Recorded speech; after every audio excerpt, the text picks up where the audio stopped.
The Word of God is alive and powerful, sharper than any two-edged sword, piercing even to the dividing asunder of the soul and spirit, and of the joints and the marrow, and is a critic of the thoughts and intents of the heart.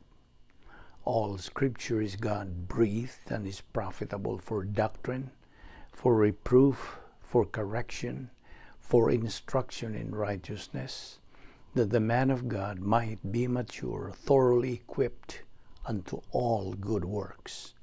Study to show thyself approved unto God, a workman that needeth not to be ashamed, rightly dividing the word of truth.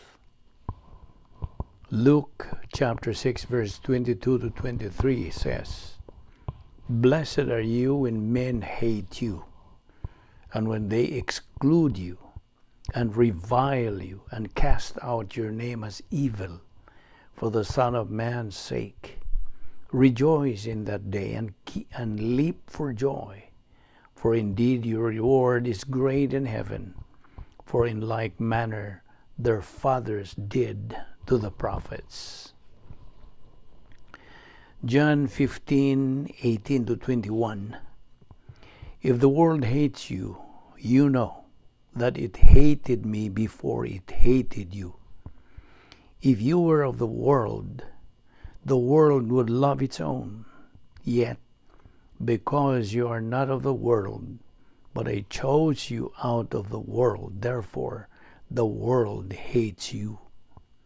Remember the word that I said to you, a servant is not greater than his master. If they persecuted me, they will also persecute you. If they kept my word, they will keep yours also.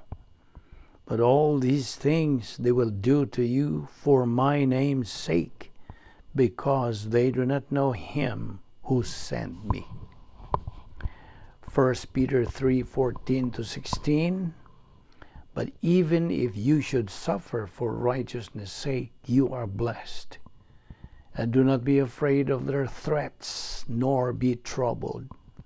But sanctify the Lord God in your hearts, and always be ready to give a defense to everyone who asks you a reason for the hope that is in you, with meekness and fear, having a good conscience, that when they defame you as evildoers, those who revile your good conduct in Christ may be ashamed. 1 Peter 4:14, 16. If you are reproached for the name of Christ, blessed are you, for the Spirit of glory and of God rests upon you. On their part, he is blasphemed, but on your part, he is glorified. Yet, if anyone suffers as a Christian, let him not be ashamed, but let him glorify God in this matter.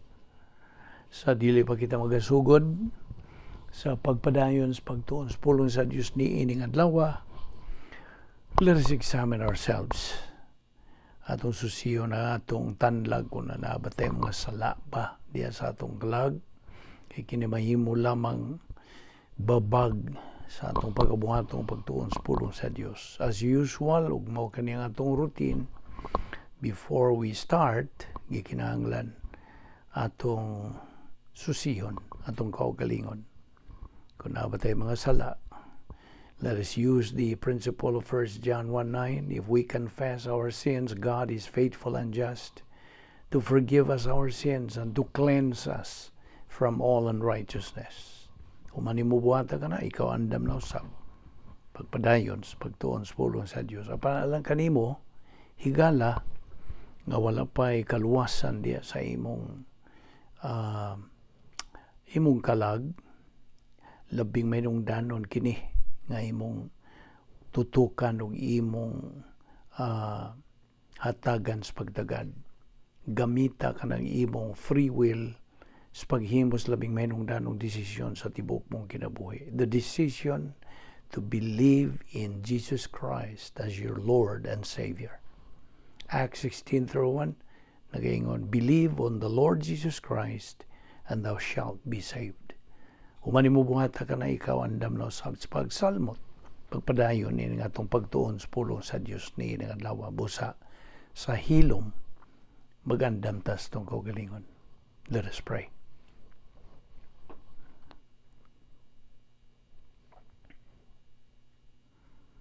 Balaan na mo nga Diyos, nagapaslamat kami kanimo sa imong pagdala no sab kanamo dining dapita nining adlaw nga buhi kini gumikan lamang sa imong grasya.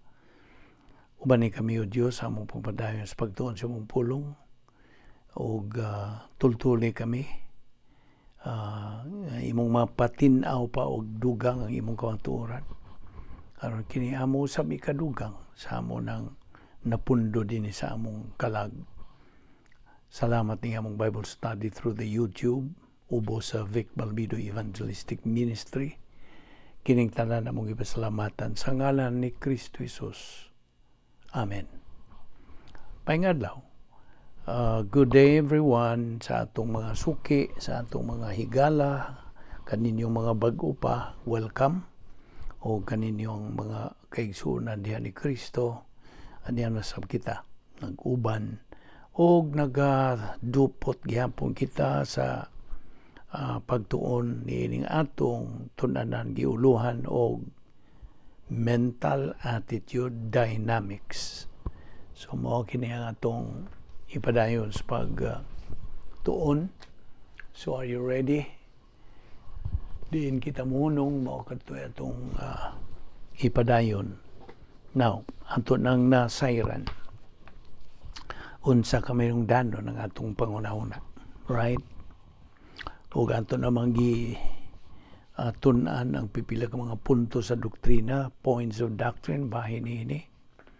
Ug inomdong ka ba niya itong 3 R's, ayaw kalimtin eh. Reception, retention, recall. Okay? Reception, kining atong ibuhat karon, we are receiving, accepting, assimilating the Word of God. Pulong sa Diyos kini, huna kini sa Diyos. Okay? Og this is the mind of Christ. 1 Corinthians 2:16. So mo kana nga atong gitun-an adlaw-adlaw. We are receiving, we are assimilating. Okay? Og ato kini nakatunan pinagi sa pagtudlo kanato sa balang Espiritu Santo. Maayaw gyud ni kalimti. Okay, without the Holy Spirit teaching us why pagmapuslanon nining atong pagtuon sa pulong sa Dios. That is the only way nga magmabungahon, magmapuslanon, fruitful, and successful kinatong pagtuon sa pulong sa Dios. Ayaw gyud kalimti ang Espiritu Santo. He is the only teacher of truth. Okay? So, mo na reception, ikaduha, retention. Katong napundo ng mga pulong sa Dios din sa atong kalag, ato ginang gunitan, okay? Kay atong ma-retain gina, mapundo gina. Andam ka na anytime sa pag kanang hulbuton lang na nimo, gikan sa imong mental attitude. Sa diha nga ikaw matubang og mga suliran. Okay? Nuntan pag yun, imos paggamit itong napulo ka mga pagis pagsulbad sa mga suliran, 10 problem-solving devices. Iyahapon ang isangkap sa Diyos ka na itong mga magtotoo. Okay? So, reception, retention, ang sa ikatulo, recall, ang atong paghinumdum. You see? So, kung imong tutukan kini, logically makita nimo nga wa kay ma-recall, wa kay mainumduman nga mga pulong sa Dios kun wa nimo tun-i katuni ug tuohi ang particular doctrine, wa magka makatuon, therefore wa kay ma-recall. So mo na minungdanon katong nag-una gyud nga reception. Kaya mo bang gyud ang unahon, pagdawat, pagkaton, kanang pagsabot pinagis pagtudos balang Espiritu Santo kanato. O mo kini underline that word pagtuo. Imo nang tuuhan, imong dawaton kay ang kunon aron sa diha ang Espiritu Santo magkalihok sa iyang ministry to metabolize niya ng imong nakatunan o gituuhan nga pulong sa Dios. Kasabot ka. Okay, so you can recall by the time nga nang inahanglan ka na niya na, then hulbuta na yun. And then apply. Okay? Kaya magamit naman nimo to, ma-apply naman nimo kadtong imong nakatunan o gituuhan na. Now, okay, padayon ta atong giingon kanimo that our mind is very important. Very, very important. Basihan nato ang Proverbio 23:7, ikaw mao kanang nagunahuna. Mao kana ikaw. You are what you think. So, kining atong pangunahuna, kita ni mo unsa ka mayroong danon kana kay ang atong mental attitude is the function of human thought. The function, ang lihok sa atong pangisip, pangunahuna. Mao na nga may nung danon gyud ni pod nga ang Dios nasayod sa tanan gyud ang iyang nasayran unsa aniya sa atong una-una. God knows everything what is in our mind. So why maka-eskapo? Unsa man nimo pag-eskapo? Nga nahibaw-an man na sa Dios tanan. Nahibaw-an. Ang grabe pa kay nahibaw-an sa Dios ang tanan nga mga huna-huna sa tanang tao at the same time. Nakasabot ka? Unsa ka grabe yun yan. So, siya nasayod sa tanang mga huna-huna sa tanang tao nga buhi nining kalibutan na. So, ato nang po nasayran nga ang nag-imbento yun, nagtukod nining pangunahuna ang Dios. He invented thought. Mao na nga ang atong hunahuna, panghunahon, mga gihunahuna, bukas kini nga basahon alang sa Dios. It is an open book. So, apan, iyang gitugutan ta sa kanang pahimo sa kagawasan sa atong hunahunahon. He allows us freedom of thought. Apan, di man ikini kay gihatagan mo kita sa total freedom, okay? Hingpit ang kagawasan nga gihatag sa Dios kanato. We are totally free. Apan, bantay. With that freedom, uban niya ng maong kagawasan, ikaw rayod ang unsa answerable, responsible, and accountable sa imong huna-huna, imong gihuna-huna. It is you and you alone who is or who are answerable, responsible, and accountable for that thinking or for that thought.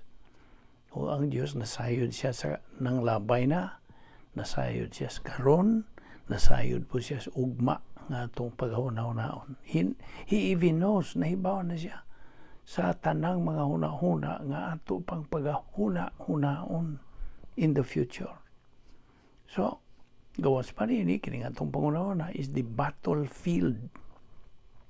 Natad panggubatan din ni atong kalag. Kaya na maragigubat nga espirituhanon. Okay?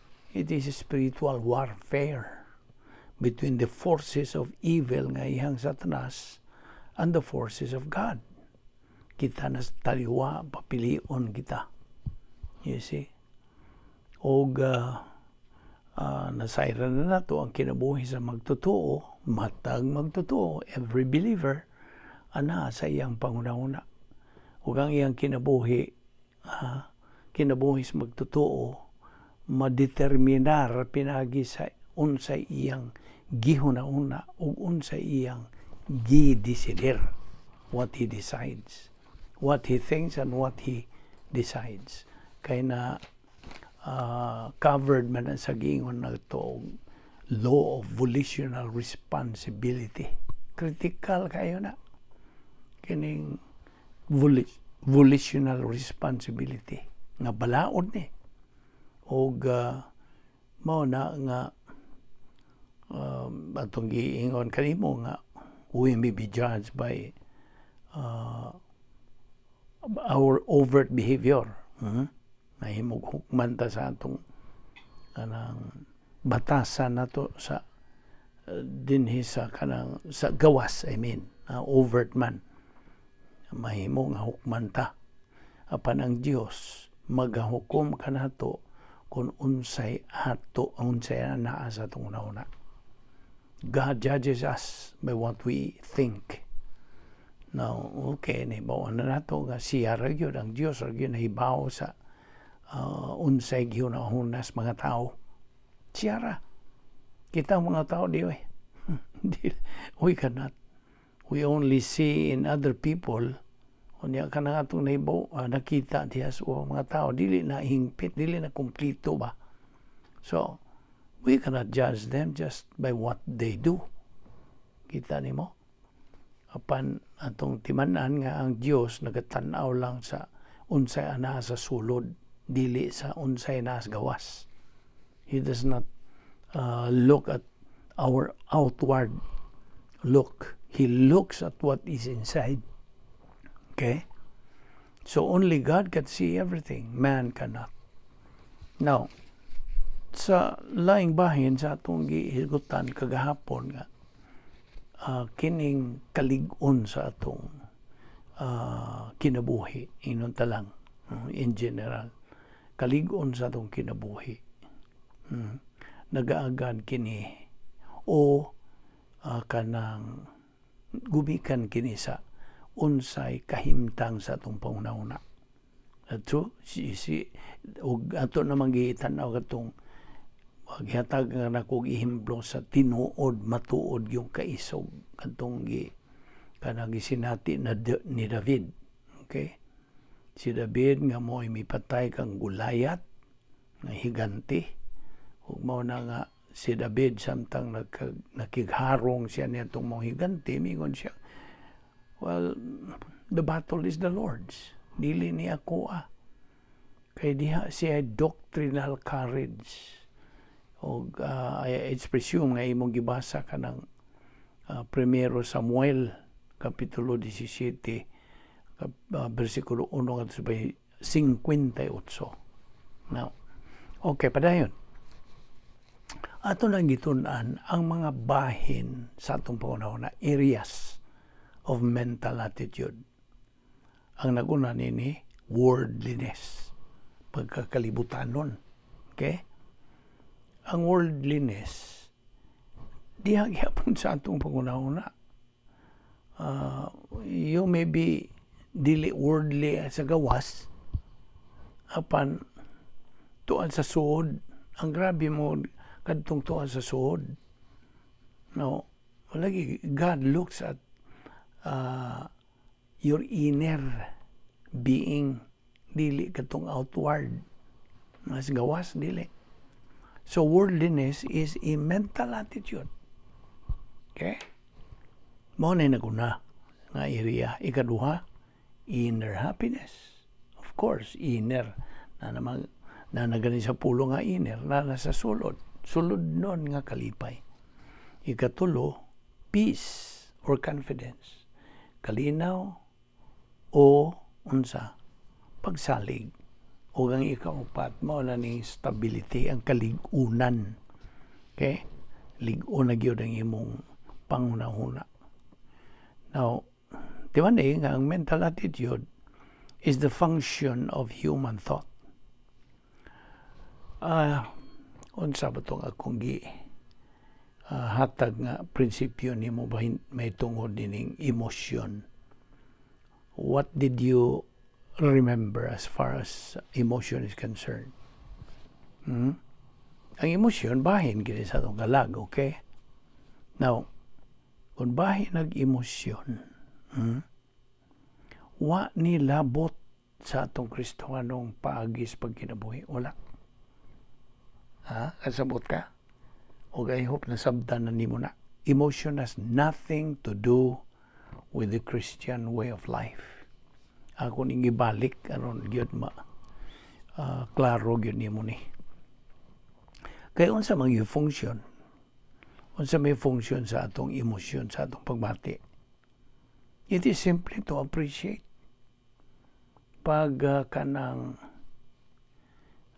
daig, di ba? Mao ni Binisaya. To appreciate is to daig. Okay? Igurang mudaig ang emosyon. Just to appreciate. Now, sa diha nga ang usa ka magtotoo gikontrolar na siya sa iyang pagbati, he is a sure failure in life. O tamahimo niya na. Di ni mo matuis ka ng maong kamaturan.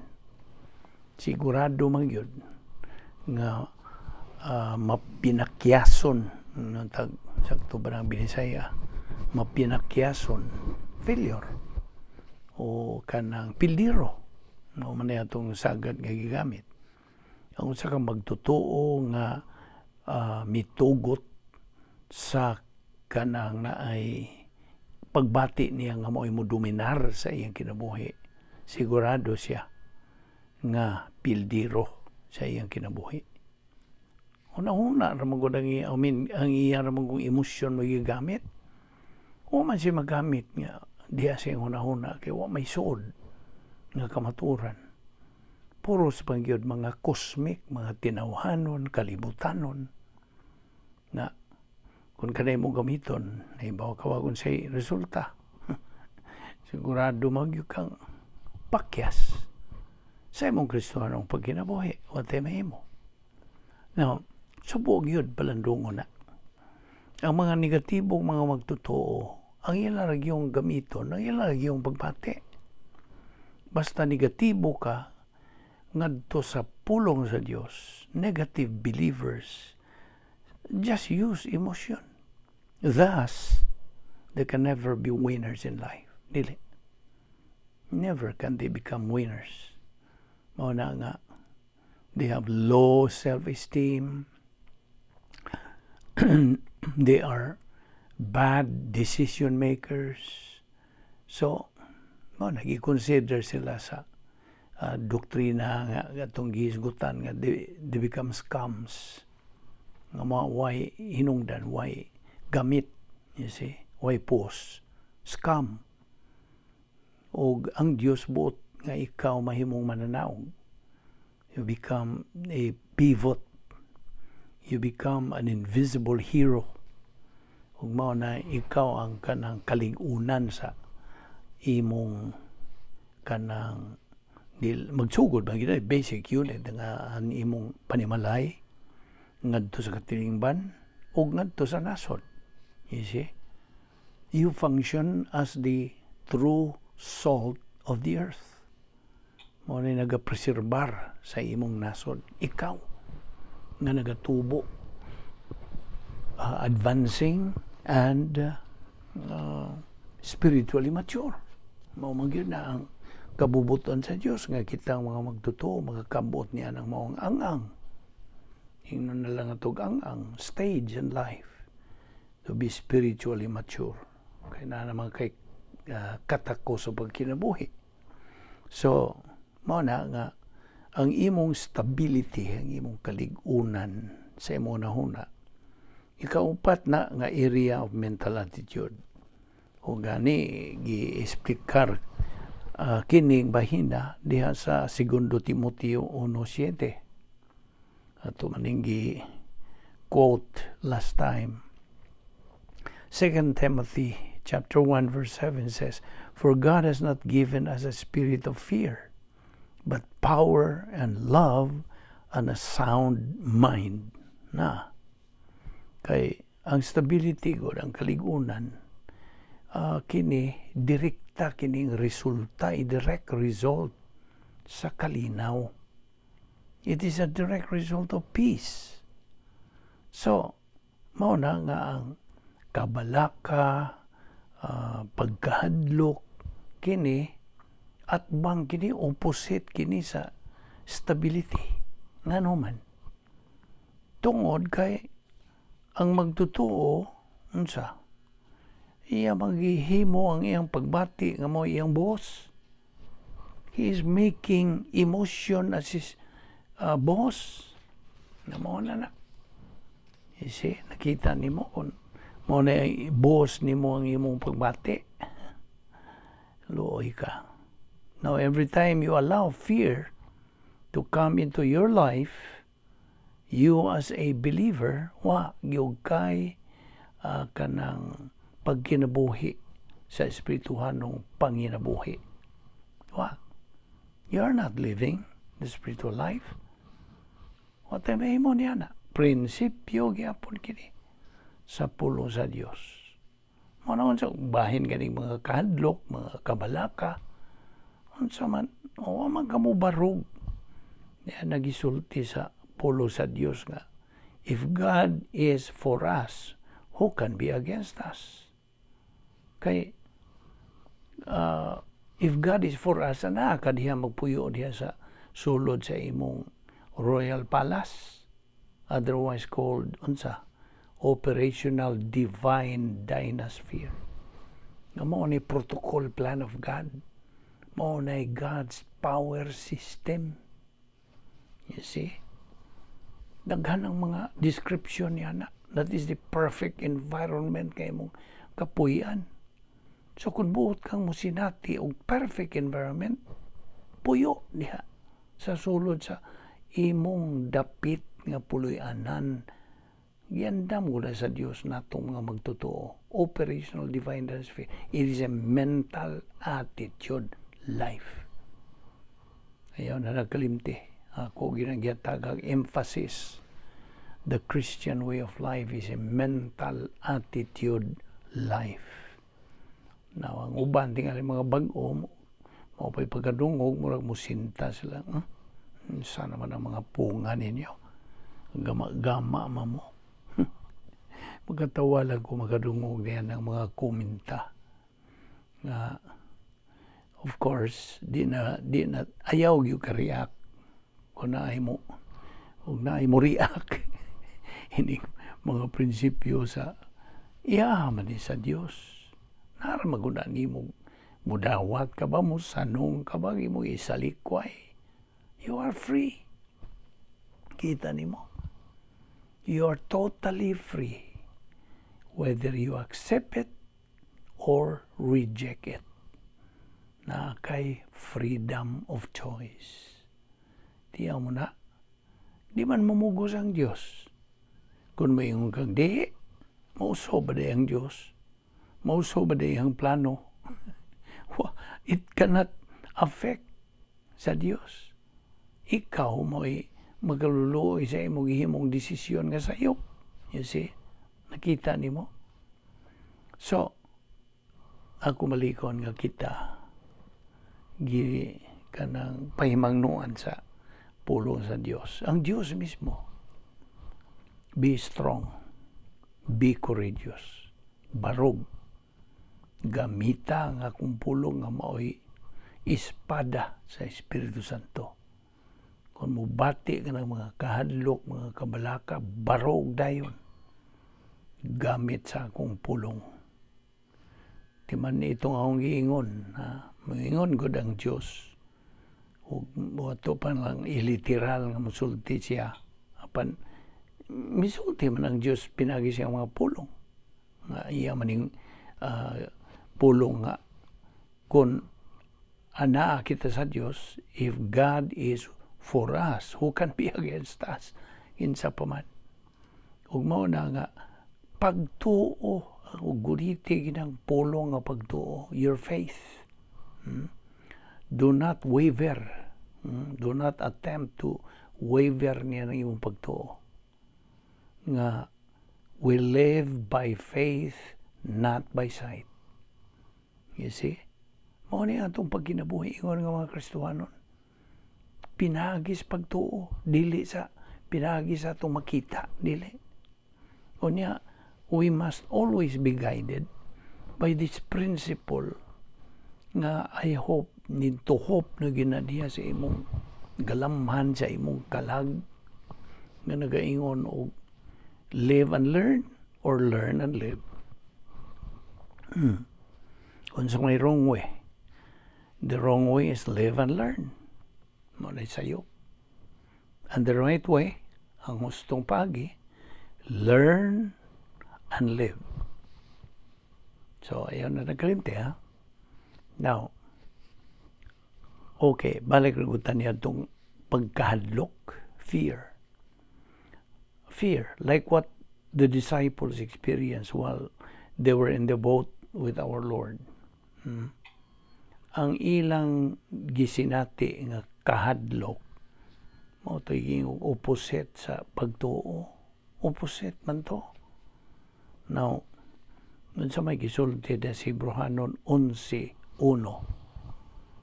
Popular mabud ng bersikulo ha. Faith is the substance of things hoped for, and the evidence of things unseen.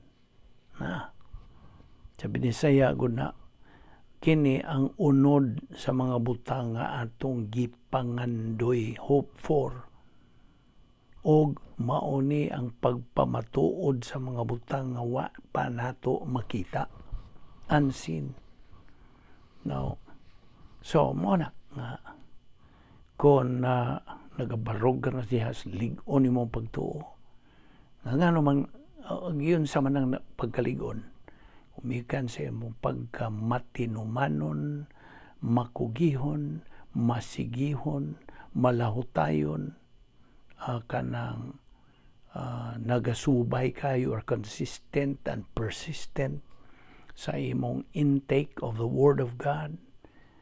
Di man kanang pagtuuha maugmad gyud sa imong pagpadayon sa pagpamati, pagpaminaw, pag-absorb, pagtuo, pagdawat niya ng mga pulong o sa imo ng paggamit niya na sa imong kinabuhi. Kay mo kanay paligon sa imong kanang pagtuo, paglaom, pagsalig ug paghigugma ngadto sa Dios. Mao na. Unsa man na pag-ugmad o pagligon, how can you develop them without studying God's Word? Wala. Now, tingali, moingon ka, simba man po ko, Domingo, mga ka na. No. That is not how God kanang gipayluna niyang paagi nga ikaw makatubo. It is only by studying His Word. You see? Tingali mo, pilosopo na po ka, study man po mi sa simbahan, sa pagtuod sa pulo sa Diyos. Go ahead. Di man Ang nag-una yun requirement is that you are a believer. Nadugtong ka ng Jesucristo. Kaya di man ka makasabot, di man ka maka-cut-on sa kanang pulong sa Diyos kung wa ka madugtong, wa ka mahiusa kang Jesucristo. That is the number one step you should take. Mo ka na unang lakang. Kay mo bitaw, wag yung kapuslanan yung pagtuon kung dili ka magtutuo, o magkarelasyon sa Diyos, sa man yung pagsabot. Tinawhanon, base sa imong relihiyon, o mo tandog tagbahig relihiyon, unsa may kanang magatunan nimo sa relihiyon, ang ilar ang mga ritual, mga seremonyas, mga sakripisyo kunuhay, mga penitensya, unsa pa.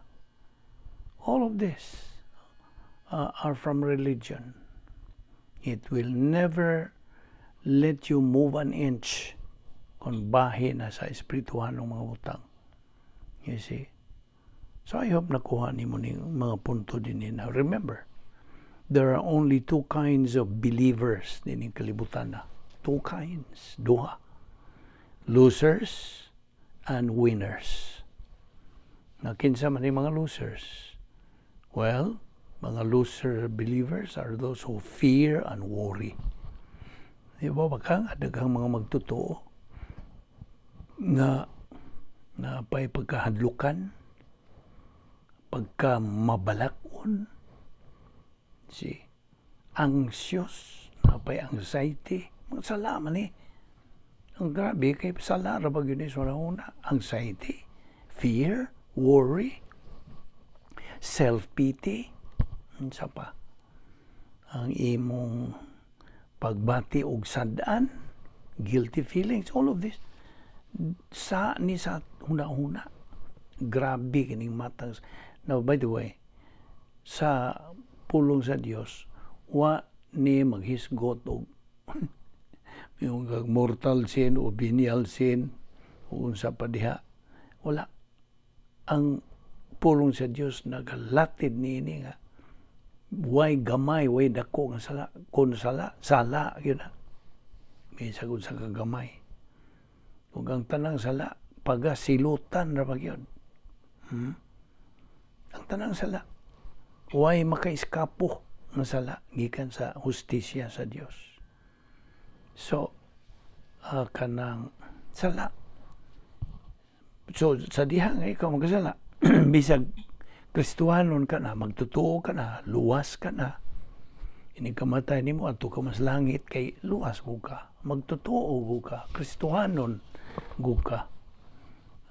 Sakop na ko ka sa harianong panimalay sa Diyos. Kaya mo nga tuan naman, nalista na, nasuwat na dito sa kanang basahon sa kinabuhi nga gihuptan sa karniro, the Lamb's Book of Eternal Life.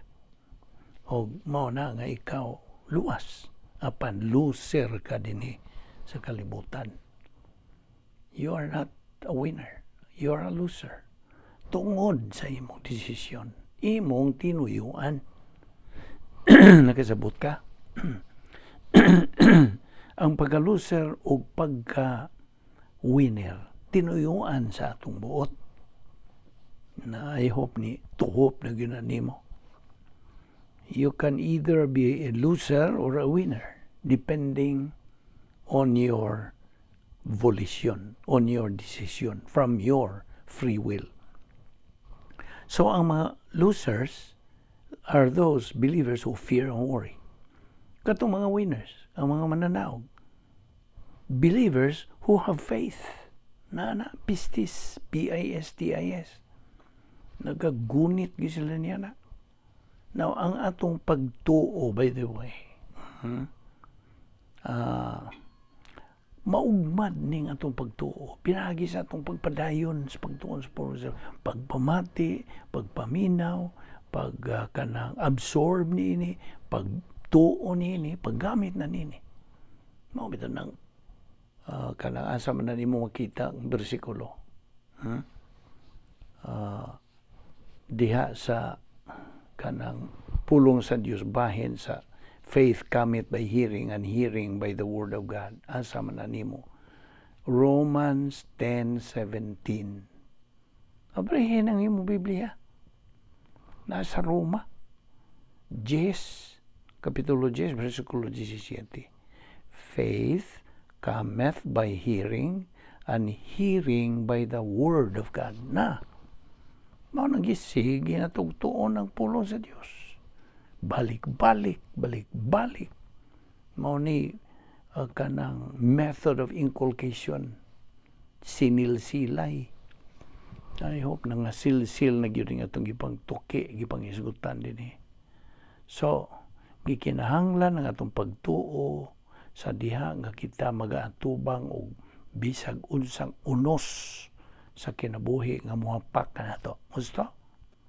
Mao ni pagtuo ang atong gikinahanglan. O pagtuo ngadto sa pulong sa Dios nga nahimo ng bahin sa atong kalag. Kay ang protokol nga plano sa Dios kinabuhi kini nga puno sa kaisog, kalig-on, kabaskog. A life of courage. O nga atong pagtuman niining protokol nga plano sa Dios, mao lamang ang pagkat pagkat-on og bahin sa pagkaisog, pagkalig-on, pinagi sa metabolized Bible doctrine. Mao ni sigihan nato. Mao kini ang post-salvation epistemological rehabilitation. Rehab. Labi na kanimo nga bag-o pang nahimong magtotoo, ikinahanglag na ay rehab. Sa man ang mga paagi sa rehab diha. Pulihan nga itong mga tawanong pangunahuna, kalibutanong pangunahuna, ngadto sa mga Diyos nung pangunahuna. Asa man makita na ito na, asa man na ito makatuni. Diha sa pulong sa Diyos. Sabtag na. Maura may tinubdan. That's the only source. Wa nailain nga tinubdan sa pagkat-on sa mga kabubuton, tinguha, plano, tuyo sa Diyos sa atong kinabuhi. Mao ni nga gikinahanglan nga tutukan nato kini mga puntuha. A believer can only acquire courage through learning.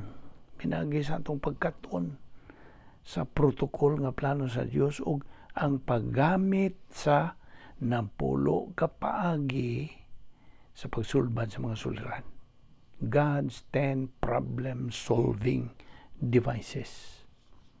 Ayaw na ito kalimti katong spiritual skills nga itong kanang we have taken up. Remember the 3 spiritual skills: rebound, spiritual momentum, and utilizing the problem-solving devices. Okay? Now, ang stability sa atong pangunahuna leads to stable emotion. Maingon kagaling nga watay kanang pag-emphasize o atong pagbati. Of course, mga tao gud ta. Gihatagan gud ta sa Dios ni ining pagbati. Mubati ta. Bati tag kauhaw, bati tag kagutom, bati tag kakapoy, kanang bati tag kanang unsa pa. Basta kay emosyon. Okay? So, ata mo gingon nga dili gabiton, ipagamit sa hustong paagi na. Nga ano sa man na mahimong husto ni mong paagi. Kun na nakaipulong sa Dios diya sa imong kalag. Nagatuyok-tuyok na diya sa imong panimuot. It's already circulating in the stream of your consciousness. Ug mo na nga sa diha nga ikaw nagtubo na, wa na iluna kanang pagpangutana nimo sa Dios nga nganong kanang gitugutan man ni sa Dios nga mahitabo sa akong kinabuhi.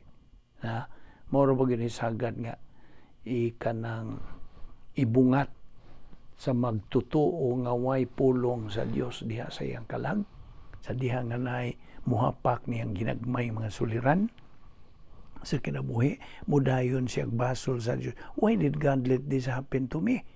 Why me? Why now? Etc. Daghag mga pasangil o daghag mga complaints.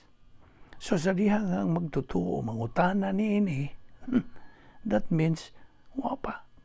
Layo ba kayo siya? Yes. A long way to go in his Christian life, in his spiritual life. Wa pa siya makaabot. Yan ang area of spiritual adulthood. Wala pa. Layo pa kayo. Mao na nga gikinahanglan. This is a challenge to us. Nga dili kita panag-iya o makasinati ni ining kalig-on sa atong ingnon la nato kalig-on sa buot, kalig-on sa atong panghuna-huna. Okay? Our mental attitude stability. Dili nato ni sinati kung wala pa ta makakabot niya ng area of spiritual adulthood. Di man abot na nato niya ng spiritual maturity na mo na gingog di na ka magmahay, wa nagyod kay pagmahay. Imo nang masinati ang pagkakontento, masinati na nimo ang pagkahanoy na, hayahay na, ang imong pagkinabuhi niining kinabuhiya. Why?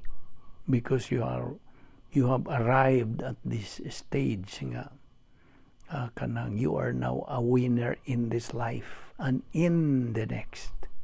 You see? Mao man ang atong kanang objective to reach our goal in eternal state. Kay kung kita magmadinaugon, we become winners ni kinabuhi, tuwa pa. Kanang imong pagka-winners, ang imong mga awards, mga rewards, mga ganti, mga purong-purong, mga kanang honor, imong I cannot remember the Visayan word for that. Tuwa. All of this will be parlayed dito sa eternal state. Ug hangtod na kanas kahangturan. Imong paymuslan dito. Just imagine. Now, while there is still time, napay panahon, pahimuslan nato kini. Grasya kining tanan. Kasabot ka? Wate atuan ni diyoy. Grasya ni atong gipahimuslan. Mao na og magasulti pa ang Dios na imong madungog amoy. Pahimusli na nga mga pulong. Naatanan. It is an open secret. Naatanan nga imong gikinahanglan. Nga di nagkamagmahay kon imo gyud nang duputan sa pagtuon. Na mao na. Kita nimo? So ato ni padayon ugma. Ayaw sipyat sa pagsubay nini, pagsunod nini, sa sumpay nining atong gitunaan nga bahin nining mental attitude dynamics. Magampo ta. Bala na mo nga Dios, nagapasalamat kami kanimo sa imong pag-uban kanamo, sa among pagpakigambitay sa imong mga pulong sa kamaturan, pulong sa paglaom, nga amo kini gihangop po Dios, nga amo kini gidawat, among gituuhan. Hinaot nga kini mahimong panlangin o Dios. Nining adlaw. Salamat. Bani kami o Dios sa among pagbuwag, ilikay kami sa mga kabilinggan. Dada kami pagbalik. Dinining dapita ron kami makapadayon nining among spiritual momentum. Hangtod makabot gyud namo ang among common objective goal, which is spiritual maturity. So we can reach that stage of capacity for life, for love, for blessings. Salamat ning tanan o Dios. Salamat ning among Bible study through the YouTube, ubos sa Vic Balbido Evangelistic Ministry. Kining tanan among ipasalamatan sa ngalan ni Ginoong Hesukristo. Amen.